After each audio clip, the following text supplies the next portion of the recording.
ओम नमो भगवते वासुदेवाय नमः। जय श्री नारायण, जय बृहस्पति देव।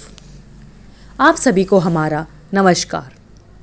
बृहस्पतिवार का दिन या गुरुवार का दिन भगवान विष्णु एवं बृहस्पति देव को समर्पित होता है।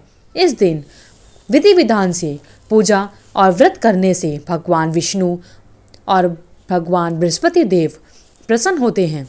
इस दिन श्री नारायण का व्रत करने के साथ साथ व्रत की कथा को सुनना आवश्यक होता है। इस वीडियो में हम बृहस्पतिवार की पौराणिक एवं प्रामाणिक व्रत कथा को सुनेंगे। तो आइए सुनते हैं बृहस्पतिवार की या गुरुवार की प्रामाणिक एवं पौराणिक व्रत कथा। भारतवर्ष में एक प्रतापी और दानी राजा राज्य करता था। वह नित्य गरीबों और ब्राह्मणों की सहायता किया करता था। यह बात उसकी रानी को अच्छी नहीं लगती थी। वह ना ही गरीबों को दान देती थी और ना ही भगवान का पूजन किया करती थी और राजा को भी दान देने से मना करती थी। एक दिन राजा शिकार खेलने वन को गए तो रानी महल में अकेली थी। उस समय बृहस्पति देव साधु वेश में राजा के महल में भिक्षा के लिए गए और भिक्षा मांगी। रानी ने भिक्षा देने से इनकार किया और कहा, हे साधु महाराज, मैं तो दान पुण्य से तंग आ गई हूँ। मेरा पति सारा धन लुटाते रहते हैं। मेरी इच्छा है कि हमारा धन नष्ट हो जाए और फिर ना रहेगा बांस और ना बजेगी बांसुरी। साधु ने कहा, हे देवी, तुम तो बड़ी विचित्र हो। धन संतान तो सभी चाहते हैं, पुत्र और लक्ष्मी तो पापी के घर भी होनी चाहिए। यदि तुम्हारे पास धन अधिक है तो भूखों को भोजन दो, प्यासों के लिए प्याऊ बनवाओ, मुसाफिरों के लिए धर्मशालाएं खुलवाओ। जो निर्धन अपनी कुंवारी कन्याओं का विवाह नहीं कर सकते उनका विवाह कराओ।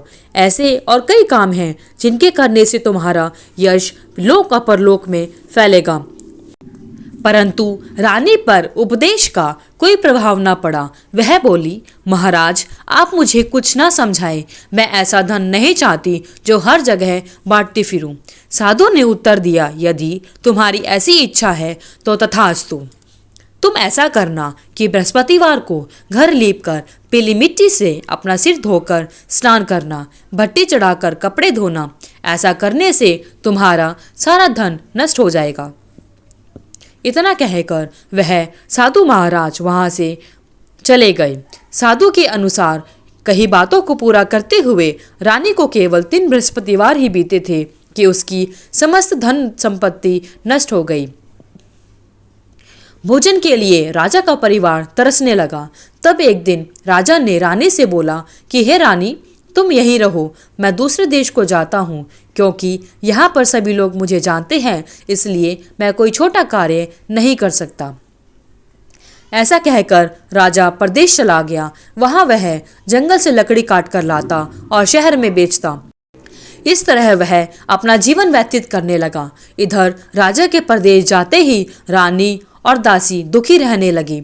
एक बार जब रानी और दासी को 7 दिन तक भोजन के बिना रहना पड़ा तो रानी ने अपनी दासी से कहा, हे दासी, पास के नगर में मेरी बहन रहती है, वह बड़ी धनवान है। तू उसके पास जा और कुछ लेके आ ताकि थोड़ी बहुत गुजर बसर हो जाए। दासी रानी की बहन के पास गई। उस दिन गुरुवार था और रानी की बहन उस समय बृहस्पतिवार व्रत की कथा सुन रही थी। दासी ने रानी की बहन को अपनी रानी का संदेश दिया, लेकिन रानी की बड़ी बहन ने कोई उत्तर नहीं दिया।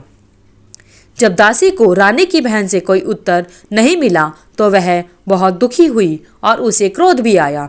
दासी ने वापस आकर रानी को सारी बात बता दी। सुनकर रानी ने अपने भाग्य को कोसा। उधर रानी की बहन ने सोचा कि मेरी बहन की दासी आई थी, परंतु मैं उससे बोली नहीं। इससे वह बहुत दुखी हुई होगी और ना जाने मेरे बारे में क्या सोच रही होगी। कथा सुनकर और पूजन समाप्त करके वह अपनी बहन के घर आई और कहने लगी, हे बहन, मैं बृहस्पतिवार का व्रत कर रही थी। तुम्हारी दासी मेरे घर आई थी, परंतु जब तक कथा होती है तब तक ना तो उठते हैं और ना ही बोलते हैं, इसलिए मैं नहीं बोली। कहो, तुम्हारी दासी मेरे घर क्यों आई थी? रानी बोली, बहन, तुमसे क्या छिपाऊं, हमारे घर में खाने तक को अनाज नहीं था। ऐसा कहते कहते रानी की आंखें भर आई। उसने दासी समेत पिछले 7 दिनों से भूखे रहने तक की अपनी सारी बातें अपनी बहन को विस्तार पूर्वक सुना दी। रानी की बहन बोली, देखो बहन, भगवान बृहस्पति देव सबकी मनोकामना को पूर्ण करते हैं। देखो, शायद तुम्हारे घर में अनाज रखा हो। पहले तो रानी को विश्वास नहीं हुआ, पर बहन के आग्रह पर उसने अपनी दासी को अंदर भेजा तो उसे सचमुच अनाज से भरा एक घड़ा मिला। यह देखकर दासी को बड़ी हैरानी हुई। दासी ने रानी से कहा, हे रानी, जब हमको भोजन नहीं मिलता तो हम व्रत ही तो करते हैं, इसलिए क्यों ना इनसे व्रत और कथा की विधि पूछ ली जाए ताकि हम भी व्रत कर सके। तब रानी ने अपनी बहन से बृहस्पतिवार व्रत के बारे में पूछा। उसकी बहन ने बताया कि बृहस्पतिवार के व्रत में चने की दाल और मुनक्का से भगवान विष्णु का पूजन किया जाता है, केले की जड़ का पूजन किया जाता है तथा केले की जड़ में दीपक जलाएं, उसके बाद व्रत कथा सुने और अंत में पीला भोजन ही करें। इससे बृहस्पति देव प्रसन्न होते हैं। व्रत और पूजन विधि बताकर रानी की बहन अपने घर वापस चली गई। 7 दिन के बाद जब गुरुवार आया तो रानी और दासी ने व्रत रखा। घुड़साल में जाकर चना और गुड़ ले आई, फिर उससे केले की जड़ तथा विष्णु भगवान का पूजन किया। अब पीला भोजन कहाँ से आए, इस बात को लेकर दोनों बहुत दुखी थे, क्योंकि उन्होंने व्रत तो रखा था, इसलिए बृहस्पति देव उनसे प्रसन्न थे। इसलिए वे एक साधारण व्यक्ति का रूप धारण करके 2 थालों में सुंदर पीला भोजन दासी को दे गए। भोजन पाकर दासी प्रसन्न हुई और फिर रानी के साथ मिलकर भोजन ग्रहण किया। उसके बाद वे सभी गुरुवार को व्रत और पूजन करने लगी। बृहस्पति भगवान की कृपा से उनके पास फिर से धन संपत्ति आ गई, परंतु रानी पहले की तरह फिर से आलस्य करने लगी। तब दासी बोली, देखो रानी, तुम पहले भी इसी प्रकार आलस्य करती थी।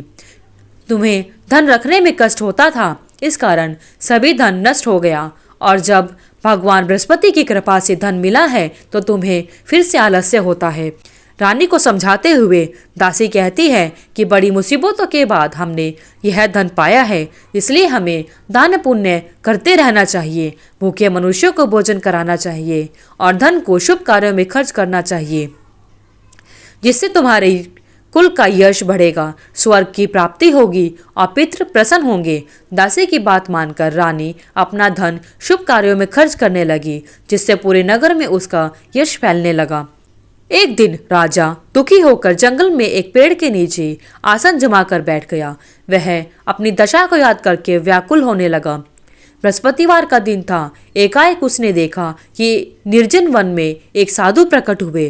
वह साधु वेश में स्वयं बृहस्पति देवता थे। लकड़हारे के सामने आकर बोले, हे लकड़हारे, इस सुनसान जंगल में तू चिंता मग्न क्यों बैठा है? लकड़हारे ने दोनों हाथ जोड़कर प्रणाम किया और उत्तर दिया, महात्मा जी, आप सब कुछ जानते हैं, मैं क्या कहूँ। यह कहकर रोने लगा और साधु को अपनी आत्मकथा सुनाई। महात्मा जी ने कहा, तुम्हारी स्त्री ने बृहस्पतिवार के दिन बृहस्पति भगवान का निरादर किया है, जिसके कारण भगवान बृहस्पति देव तुमसे रुष्ट होकर तुम्हारी यह दशा कर दी। अब तुम चिंता को दूर करके मेरे कहने पर चलो तो तुम्हारे सब कष्ट दूर हो जाएंगे और भगवान पहले से भी अधिक संपत्ति तुम्हें देंगे। तुम बृहस्पतिवार के दिन कथा किया करो, 2 पैसे के चने मुनक्का लाकर उसका प्रसाद बनाओ और शुद्ध जल के लोटे में शक्कर मिलाकर अमृत तैयार करो। कथा के पश्चात अपने सारे परिवार और सुनने वाले प्रेमियों में अमृत व प्रसाद बांटकर अपने आप भी ग्रहण करो। ऐसा करने से भगवान तुम्हारी सब मनोकामनाएं पूरी करेंगे। साधु के ऐसे वचन सुनकर लकड़हारा बोला, हे प्रभु, मुझे लकड़ी बेचकर इतना पैसा नहीं मिलता जिससे भोजन के बाद कुछ बचा सकूं। मैंने रात्रि में अपनी स्त्री को व्याकुल देखा है। मेरे पास कुछ भी नहीं जिससे मैं उसकी खबर मंगा सकूं। साधु ने कहा, ए लकड़हारे, तुम किसी बात की चिंता मत करो। बृहस्पतिवार के दिन तुम रोजाना की तरह लकड़ियां लेकर शहर को जाओ। तुमको रोज से 2 गुना धन प्राप्त होगा, जिससे तुम भली भांति भोजन कर लोगे तथा बृहस्पति देव की पूजा का सामान भी आ जाएगा। इतना कहकर साधु अंतर्ध्यान हो गए। धीरे धीरे समय व्यतीत होने लगा। फिर वहीं बृहस्पतिवार का दिन आया। लकड़हारा जंगल से लकड़ी काटकर किसी शहर में बेचने गया। उसे उस दिन और दिन से अधिक पैसा मिला। राजा ने चना गुड़ लाकर गुरुवार का व्रत किया। उस दिन से उसके सभी क्लेश दूर होने लगे, परंतु जब दोबारा गुरुवार का दिन आया तो बृहस्पतिवार का व्रत करना भूल गया। इस कारण बृहस्पति देव नाराज हो गए। उस दिन उस नगर के राजा ने विशाल यज्ञ का आयोजन किया तथा शहर में यह घोषणा करा दी कि कोई भी मनुष्य अपने घर में भोजन नहीं बनाएगा। समस्त जनता मेरे यहाँ भोजन करने आएगी। इस आज्ञा को जो नहीं मानेगा उसे फांसी दी जाएगी। इस तरह की घोषणा संपूर्ण नगर में करवा दी गई।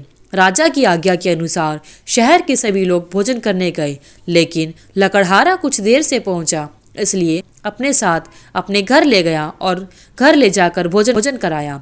तो रानी की दृष्टि उस खूंटी पर पड़ी जिस पर उसका हार लटका हुआ था। वह वहां पर दिखाई नहीं दिया।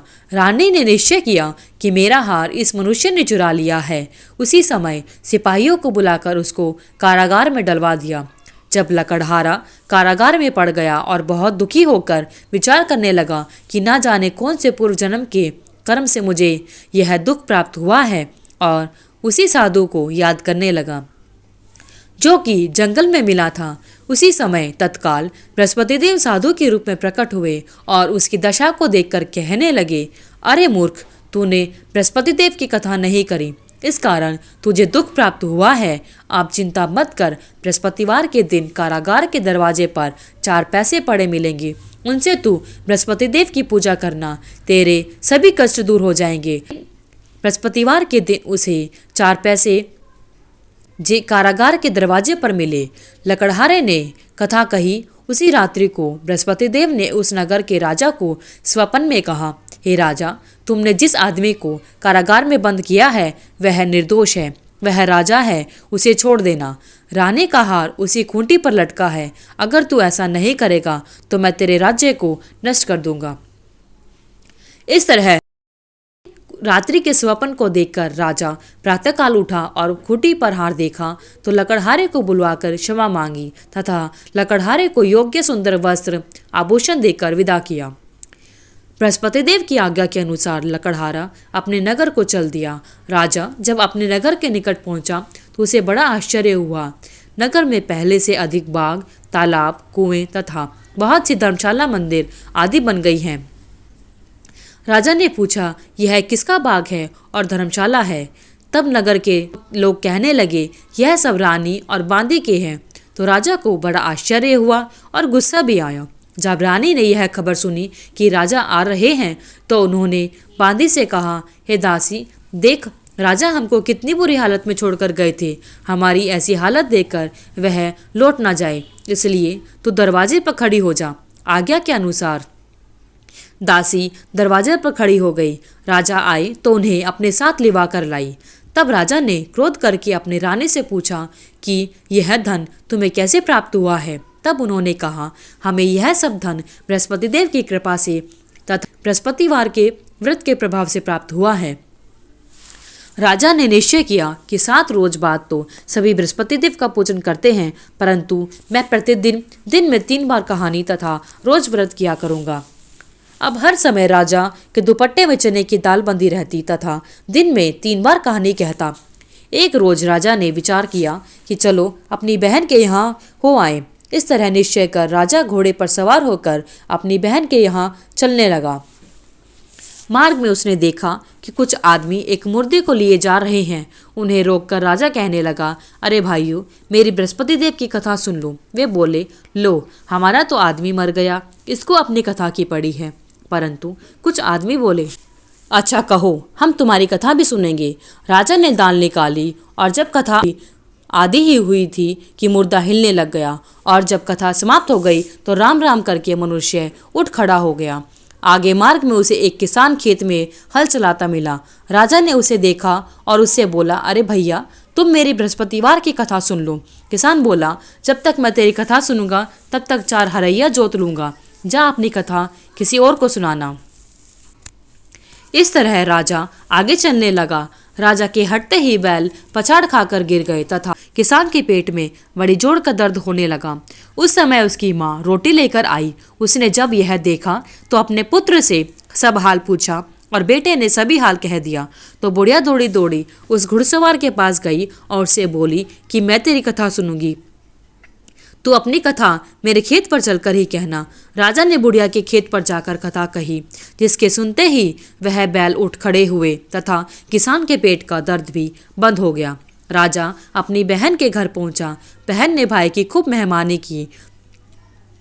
दूसरे रोज प्रातःकाल राजा जागा तो वह देखने लगा कि सब लोग भोजन कर रहे हैं। राजा ने अपनी बहन से कहा, ऐसा कोई मनुष्य है जिसने भोजन नहीं किया हो? मेरी बृहस्पतिवार की कथा सुन ले।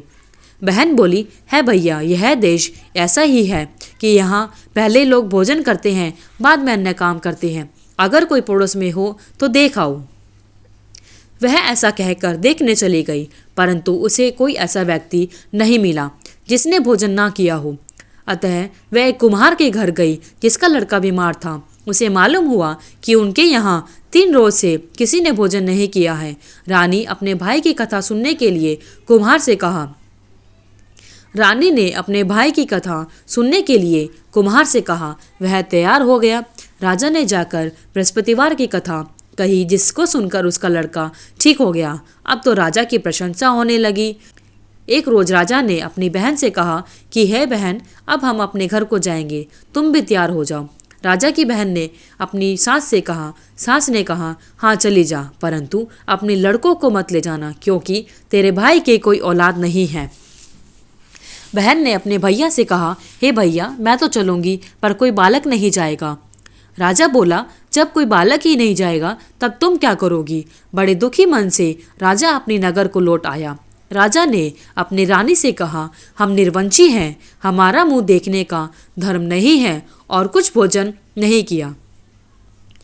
रानी बोली, हे प्रभु, बृहस्पति देव ने हमें सब कुछ दिया है, वह हमें औलाद अवश्य देंगे। उस रात को बृहस्पति देव ने राजा से स्वप्न में कहा, हे राजा, उठ, सभी सोच त्याग, तेरी रानी गर्भ से है। राजा यह बात सुनकर बड़ा खुश हुआ।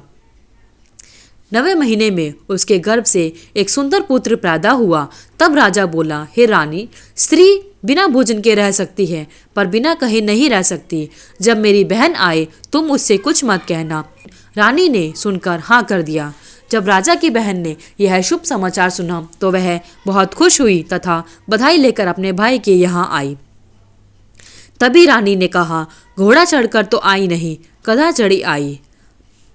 राजा की बहन बोली, भाभी, मैं इस प्रकार ना कहती तो तुम्हें औलाद कैसे मिलती? बृहस्पति देव ऐसे ही हैं, जैसी जिसके मन में कामनाएं हैं सभी को पूर्ण करते हैं। जो सद्भावना पूर्वक बृहस्पतिवार का व्रत करता है एवं कथा पढ़ता है अथवा सुनता है, दूसरों को सुनाता है, बृहस्पति देव उसकी सभी मनोकामनाएं पूरी करते हैं। भगवान बृहस्पति देव उसकी सदैव रक्षा करते हैं। संसार में जो मनुष्य सद्भावना से भगवान जी का पूजन करता है तथा सच्चे हृदय से व्रत करता है तो उसकी सभी मनोकामनाएं पूर्ण होती हैं। जैसी सच्ची भावना से रानी और राजा ने उनकी कथा का गुणगान किया तो उनकी सभी इच्छाएं बृहस्पति देव जी ने पूर्ण की। इसलिए पूर्ण कथा सुनने के बाद प्रसाद लेकर जाना चाहिए।